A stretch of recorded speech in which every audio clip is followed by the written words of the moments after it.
So Jim Cramer on CNBC was asked a question about inflation, and we just had some new inflation numbers come out. They're terrible. They're horrendous. So you have, I think it's the worst inflation in, 40 years? Really, really not good. But, so Jim Cramer's asked about this, and he's supposed to be an expert. I'm a guy with a financial show on CNBC. I know what I'm talking about. Let me show you his answer here, and then why it scares me and gives me pause. Take a look. Yeah, there could be some availability of chips that would have new cars come down. So that whole complex is not so bad. Look, food is real bad. But there's so many different forces.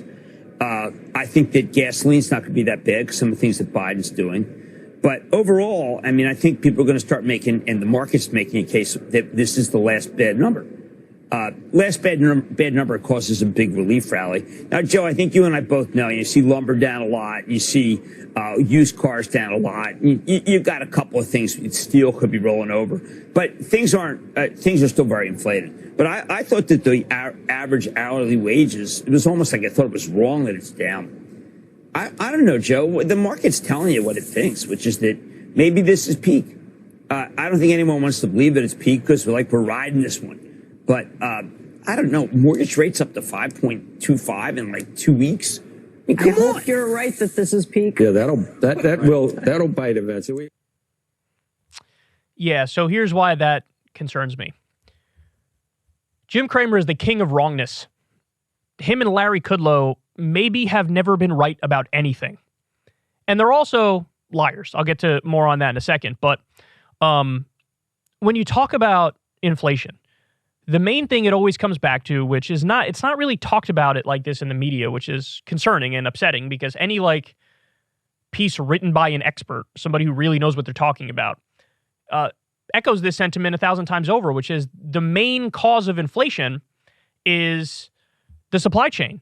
And you could argue maybe monopolies as well. So corporate greed, monopolies, and the supply chain. Now, we haven't really done much to ameliorate these problems, to address these problems. There hasn't been any real antitrust crackdown or any crackdown on corporate greed. The supply chain is what it is. It hasn't been good for a while. Now you could say, hey, maybe it'll get a little bit better because some of the COVID restrictions in a bunch of different places are getting loosened. But at the same time, some of the COVID restrictions, like I think in China and Shanghai, they did a total lockdown because there's a new wave over there.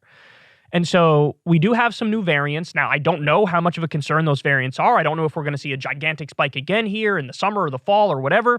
But there are waves happening in many places. And with those waves comes more lockdowns. And even if there aren't lockdowns, more disruptions to the supply line. And so if the supply line was the main culprit, and it looks like there may be future disruptions as well on top of the current disruptions, I don't know why you could say, well, maybe we've hit peak inflation. Now you could say, well, the Fed is taking some action to try to mitigate inflation. Okay, fair enough. But again, I go back to Jim Cramer's history on this stuff, and it's usually a sure bet. Whatever Larry Kudlow says, or Bill Kristol says, or Jim Cramer says, if you reliably predict the exact opposite, you're usually going to be right. So I got some evidence for you for you here. This is Jon Stewart back on his old show, The Daily Show, and he's going to show you just how terrible Jim Cramer is. I haven't heard a thing from CNBC, although Jim Cramer did write an article for MainStreet.com complaining that we had unfairly used a video clip out of context to make it look like he recommended buying Bear Stearns stock a week before it collapsed. Okay, I was wrong. Actually, it's true. He wasn't saying to buy Bear Stearns. He was simply saying that if Bear was your broker or that your money was at Bear, your money would not disappear. He was not addressing the value of holding Bear stock. So, Jim Cramer, I apologize. That was out of context. Technically, you were correct. You weren't suggesting to buy Bear Stearns. That was something that you did 5 days earlier in your buy or sell segment. I believe in the Bear franchise. You know what? It's $69. I'm not giving up on this thing. Yeah! Of course, while Cramer wasn't giving up on Bear at 69, 11 days later, the stock market was more comfortable with it at 2. But it's all sort of equivocal. I'm reiterating, I like Bear at 60s, I like Bear in 70s. He's not saying literally, I'm asking you to buy Bear Stearns. For that, you'd have to go back a full 7 weeks before the stock completely collapsed. I'm asking people who are watching this video to buy Bear Stearns.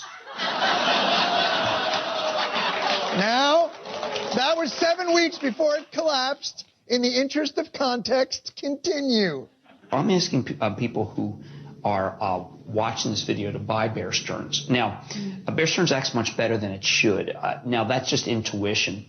And I don't want to put too much faith in intuition, but I have had good intuition over 29 years of investing. And I just think that this one has a very big upside, very limited downside here. It is, I think that last quarter they've staunched the losses. They're very good at cutting their losses at Bear. But Bear, I believe, is for sale, and I think there are many buyers. Could be a bidding war. Yes. All right, Jim Cramer, you said it here. Telling Wall people Street to buy Confidential. Bear. Buy Bear. You!